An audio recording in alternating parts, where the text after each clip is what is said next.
Hello guys, എല്ലാവർക്കും നമസ്കാരം. ഞാൻ ഇന്ന് കണങ്കാവലിന്റെ റിവ്യൂ പറയാൻ പോവുകയാണ്. ആ മൂവി ഞാൻ കണ്ടു. വളരെ മനോഹരമായ ഒരു മൂവിയാണ്.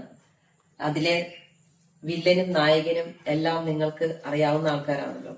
മമ്മൂട്ടിയാണ് അതിനകത്തെ വില്ലൻ. അതുപോലെ തന്നെ ഒരു കേസ് അന്വേഷണം നടത്തുന്ന ഒരു പോലീസ് ഉദ്യോഗസ്ഥന്റെ കഥാപാത്രമാണ് വിനായകൻ ചെയ്യുന്നത്. അസാധ്യമായിട്ടുള്ള അഭിനയമാണ് രണ്ടുപേരും കാഴ്ചവെച്ചിരിക്കുന്നത്. മമ്മൂട്ടിയെ ഒന്നും പറയാനില്ല. അദ്ദേഹം നല്ലൊരു വില്ലൻ എന്ന് പറഞ്ഞു കഴിഞ്ഞാൽ പക്ക ഒരു സൈക്കോ വില്ലൻ. ആ രീതിയിലാണ് മമ്മൂക്ക അഭിനയിച്ചിരിക്കുന്നത്. അതുപോലെ തന്നെ ഒട്ടും കുറവ് കൂടാതെ കട്ടയ്ക്ക് നിൽക്കുന്ന പോലെയാണ് വിനായകന്റെ ആ കേസന്വേഷണത്തിന്റെ അഭിനയം. ഒരു കേസന്വേഷണം നടത്തുന്ന പോലീസ് ഓഫീസറായിട്ട് ആ ടെൻഷൻ എല്ലാം ഉൾക്കൊണ്ടുകൊണ്ട് വളരെ നല്ല രീതിയിലുള്ള ഒരു അഭിനയമാണ് കാഴ്ചവെച്ചിരിക്കുന്നത്. ഈ മൂവിയുടെ അവസാന ക്ലൈമാക്സിൽ എത്തുമ്പോഴും നമ്മൾക്ക് വളരെ സസ്പെൻസ് തന്നുകൊണ്ടാണ് വിനായകനും മമ്മൂട്ടിയും അഭിനയിക്കുന്നത്. അതിലെ നായകനായി മാറുന്ന വിനായകനും വില്ലനായി മാറുന്ന മമ്മൂട്ടിയും നമുക്ക് തന്നെ കൺഫ്യൂഷൻ വരും. ഇതിലാരാണ് നായകൻ, ഇതിലാരാണ് വില്ലൻ? ശരിക്കും ചില സമയത്ത് നമുക്ക് തോന്നും രണ്ടുപേരും വില്ലന്മാരല്ലേ എന്ന്. പക്ഷെ ചിലപ്പോ നമുക്ക് തോന്നും രണ്ടുപേരും നായകന്മാരാണോ എന്ന്. അങ്ങനെ ഒരു മൂവിയാണ് ശരിക്കും ഈ കണങ്കാവൽ എന്ന് പറയുന്ന ഈ മൂവി. മമ്മൂട്ടി ഒരാളെ കൊല്ലുന്ന ആ കൊലയാളിയുടെ ആ ഒരു ഭാവം, അത് മുഖത്തെ ആ എക്സ്പ്രഷൻ നമുക്ക് കണ്ടു കഴിയുമ്പോൾ ശരിക്കും ഒരു കൊലയാളി ചെയ്യുന്ന ആ എക്സ്പ്രഷൻ ഭയങ്കരമായിട്ട് നമുക്ക് വ്യക്തമായിട്ട് നമുക്ക് കാണാൻ പറ്റും.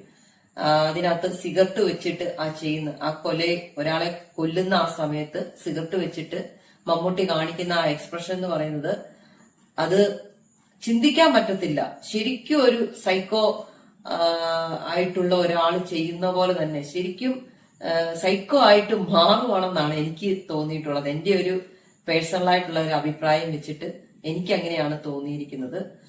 അതുപോലെ തന്നെ വിനായകന്റെ ആ അഭിനയം കേസ് അന്വേഷണവുമായിട്ട് മുന്നോട്ട് പോകുമ്പോൾ ഓരോ സമയത്ത് വരുമ്പോഴും സസ്പെൻസിൽ നിൽക്കുന്നുണ്ട് ആൾക്കാര്. വിനായകൻ ഒരുപാട് പല സംഭവങ്ങൾ വരുമ്പോഴും നമുക്ക് പെട്ടെന്ന് തോന്നും ഇത് നമ്മളിപ്പോ ഇദ്ദേഹം ഇപ്പൊ തന്നെ പ്രതിയെ കണ്ടുപിടിക്കും. പക്ഷെ ആ സമയത്ത് പുള്ളിയുടെ ആ ഒരു മുഖത്തെ എക്സ്പ്രഷൻ കൊണ്ട് സസ്പെൻസ് ആക്കുന്നുണ്ട്, നമ്മളെ ഒരുപാട് സ്ഥലത്ത് അങ്ങനെ ആക്കുന്നുണ്ട്.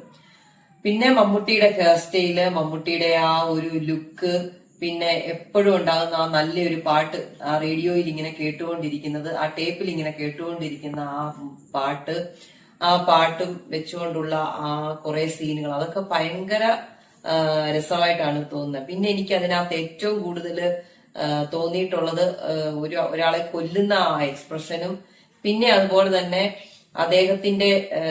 അദ്ദേഹത്തെ തിരിച്ചറിയുന്ന ഒരു ഇതുണ്ട്. അതായത് വിനായകൻ അദ്ദേഹത്തെ തിരിച്ചറിയുന്ന ഇന്നയാളാണ്. അപ്പോൾ ആ സമയത്ത് വിനായകൻ അതിനെ ഒരു ആ ഒരു തിരിച്ചറിയലിനെ മാറ്റിവിടുന്നുണ്ട്. അതായത് തിരിച്ചറിഞ്ഞിട്ടില്ല എന്നുള്ള ഒരു ഇതില് മാറ്റിവിടുന്നുണ്ട്. അപ്പോഴുള്ള മമ്മൂട്ടിയുടെ ആ എക്സ്പ്രഷൻ എന്ന് പറയുന്നത് അത് ഭയങ്കര ഒരു ഇതാണ് കേട്ടോ. വളരെ എന്താ പറയുക, അത്രയും ടെൻഷനോടുകൂടി വന്നിട്ട് അത് ഒരു സിമ്പിൾ ആയിട്ട് മാറുമ്പോൾ ഉണ്ടാകുന്ന ആ ഒരു എക്സ്പ്രഷൻ എന്ന് പറയുന്നത് ഭയങ്കര ഇതാണ്. അതുപോലെ തന്നെ എനിക്ക് ആ ക്ലൈമാക്സിൽ ശരിക്കും പറഞ്ഞാൽ വിനായകൻ അവസാന നിമിഷം മമ്മൂട്ടിയായിട്ടൊരു ഫൈറ്റ് ഉണ്ട്. അതിന് തൊട്ട് മുമ്പിൽ ഒരു ചെറിയ ഒരു പോയിന്റ് ഓഫ് ആക്ഷൻ എന്ന് വേണമെങ്കിൽ പറയാം. ആ ഒരു ടൈമിൽ പെട്ടെന്ന് വിനായകൻ പ്രതികരിക്കുന്ന ആ ഒരു എക്സ്പ്രഷൻ, അതൊക്കെ ഭയങ്കരമാണ് കേട്ടോ. അതൊന്നും അസാധ്യം എന്ന് വേണമെങ്കിൽ പറയാം. അസാധ്യമായിട്ടുള്ള ഒരു അഭിനയമാണ്. പിന്നെ അതിൽ അഭിനയിച്ചിരിക്കുന്ന നായികമാരെ കുറിച്ചാണ്. അവരെല്ലാം ഒരു സാധാരണ രീതിയിലുള്ള ഒരു ലുക്ക്, അതുപോലെ തന്നെ അതിനനുസരിച്ചുള്ള അഭിനയം. ഒരു സാധാരണ ഒരു സ്ത്രീ, ഒന്നെങ്കിൽ ഒരു വിധവ അല്ലെങ്കിൽ ഒരു കല്യാണം കഴിക്കാത്ത ഒരു സ്ത്രീ, അങ്ങനെയുള്ള ഒരു ലുക്കില് സാധാരണമായിട്ട് തികച്ചു സാധാരണയായിട്ടുള്ള ഒരു സ്ത്രീയെ പോലെ അഭിനയിച്ചിരിക്കുന്ന, അതും നല്ല ഒരു നമുക്ക് കണ്ടിരിക്കുമ്പോ തന്നെ ആ കഥയെ ഒരുപാട് മുന്നോട്ട് കൊണ്ടുപോകുന്നുണ്ട് ഈ നായികമാരുടെ ഈ എഫേർട്ട്. എന്നുവെച്ചാൽ വളരെ സാധാരണമായിട്ട് ഒരു അഭിനയങ്ങളാണ് അവരും കാഴ്ചവെച്ചിരിക്കുന്നത്. അങ്ങനെ ആ കഥയെ അങ്ങനെ തന്നെ ആ ഒരേ ഫ്ലോയില് കൊണ്ടുപോകുന്നതായിട്ട് കണ്ടിട്ടുണ്ട്.